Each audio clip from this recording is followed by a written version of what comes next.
Bom dia! Vamos às senhas diárias para o dia de hoje, dia 20 de fevereiro de 2023.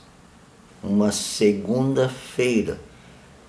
Acho que o título, o subtítulo, são dois títulos hoje, né? Que na verdade um só, é um título só, mas em duas partes. Cabe muito bem uma segunda-feira, começo de semana, né? Começo dos dias de trabalho da semana, né? Dos chamados dias úteis, como se sábado e domingo ou domingo não fosse um dia útil. É exatamente uma concepção de uma ideologia escravagista, né? Mas o título é o tempo que temos e as opções que fazemos. O tempo que temos, que às vezes consideramos curto, né? Curto no tempo.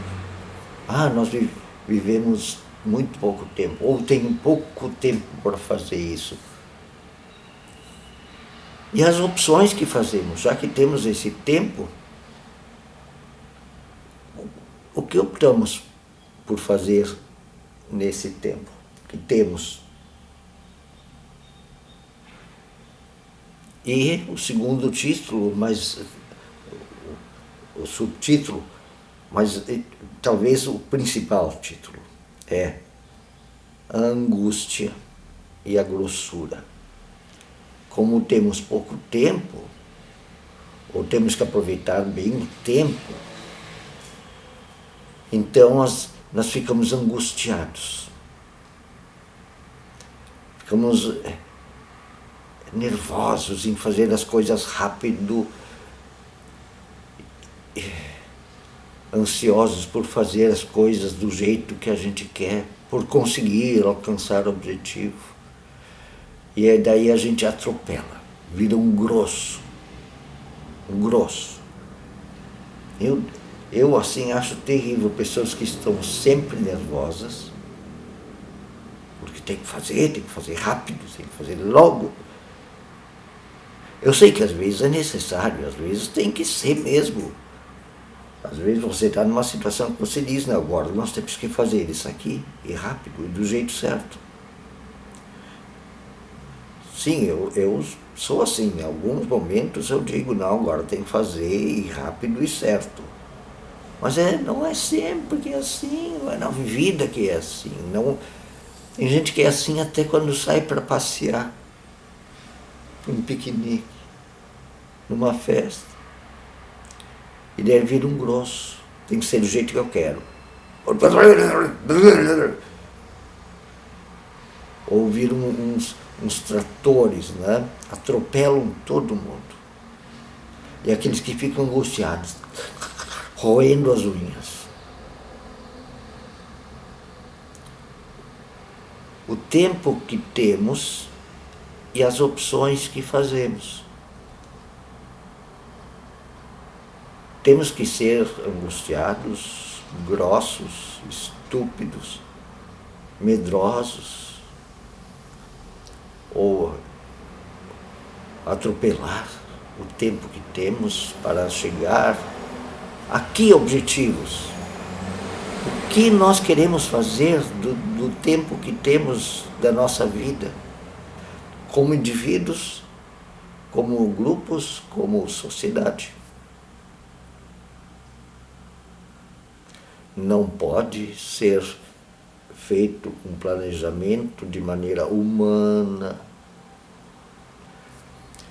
de maneira gostosa, graciosa, não dá. Tem que ser sempre tudo na angústia, ou na grossura, ou na força, como se todos fôssemos máquinas que temos que começar a trabalhar às 7, 7h30, 8 da manhã, segunda-feira. Claro que isso é necessário, mas tem que ser tudo na angústia, na opressão, na imposição desumana. Vamos ao primeiro versículo do dia. Jó 14, versículos 1 e 2. O ser humano, nascido de mulher, vive breve tempo, cheio de inquietação. Mas ele nasce como a flor e murcha, foge como a sombra e não permanece. A vida já é curta e ele ainda se inquieta muito, mas na verdade ele é como uma planta, uma flor, nasce e murcha. E como uma sombra ele desaparece, ele morre, se vai, puf, não está mais aqui. O segundo versículo de Hebreus 13, 14. Nós não temos aqui uma cidade permanente, mas buscamos a que há de vir, o reino de Deus.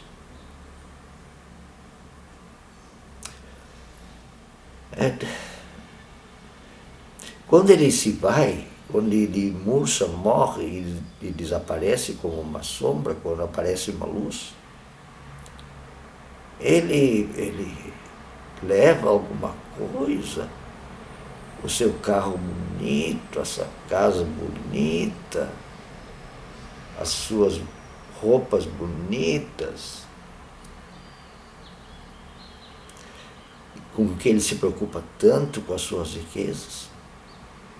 Será que isso é um valor permanente? O que ele busca para si, para o mundo, para os seus filhos? É isso? Essas coisas que são como a vida dele, que o carro enferruja, a casa um dia é abandonada e vira uma ruína, suas roupas que as traças comem. São esses os seus valores pelos quais ele se angustia e se inquieta na sua vida? E a oração vem de Agostinho. Agostinho era um teólogo africano do século IV, nasceu em 354 depois de Cristo. Quer dizer, era o início da igreja, o início do Império Romano. Quer dizer, o início do Império Romano não, mas o início da igreja.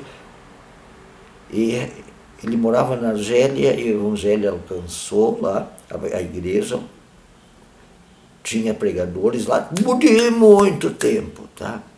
Não foi por causa do Império Romano, não. O apóstolo Paulo conta que o apóstolo Filipe encontrou no que ele era argeliano, não. Ou era argeliano?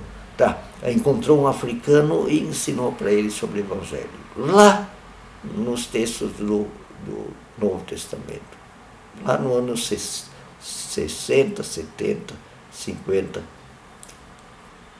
e o Agostinho é de 354. Então o evangelho entrou na África. Sim.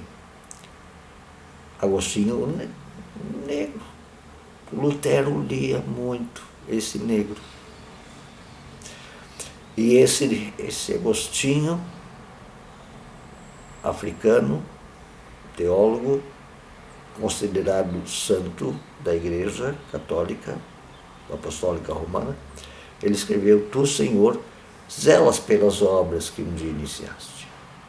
Mas não zelas assim como, não mexe, não suja essa mesa aqui, ele tem que conservar tudo igual. Não. Ele zela pelas suas obras. E aí o Agostinho diz: completa também a minha imperfeição. Ele zela também melhorando-as. Se precisar, mudando-as. E às vezes precisa muito, né? Mudar as coisas como estão. O primeiro texto bíblico vem de Lucas capítulo 13, versículos 31 a 35. E ali Jesus é ameaçado de morte pelos fariseus, mas os fariseus dizem que vão chamar o Herodes para matar ele, vão chamar o rei para matar ele. Quem é que eles dizem que vão chamar?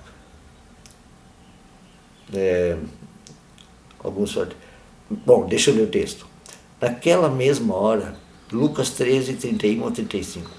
Naquela mesma hora, alguns fariseus aproximaram-se de Jesus e lhe disseram: saia, vai embora daqui, pois Herodes quer matá-lo.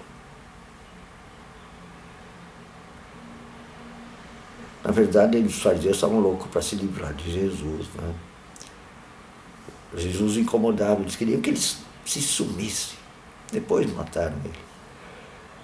Jesus respondeu: vão dizer para aquela raposa que expulsarei os demônios e curarei o povo hoje e amanhã. No terceiro dia estarei pronto.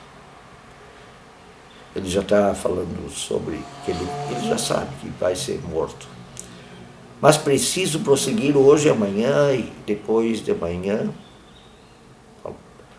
pois certamente nenhum profeta deve morrer fora de Jerusalém. Ele está fora de Jerusalém, ele queria voltar para fazer a acusação séria. Jerusalém, Jerusalém, você que mata os profetas e apedreja os que lhe são enviados.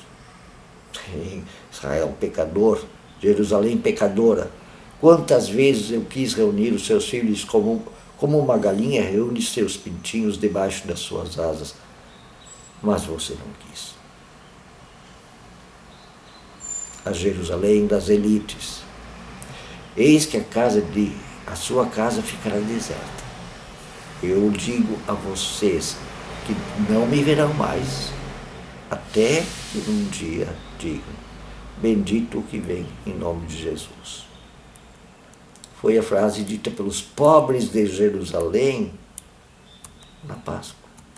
Antes da Páscoa, quando Jesus entrou na cidade. Os pobres.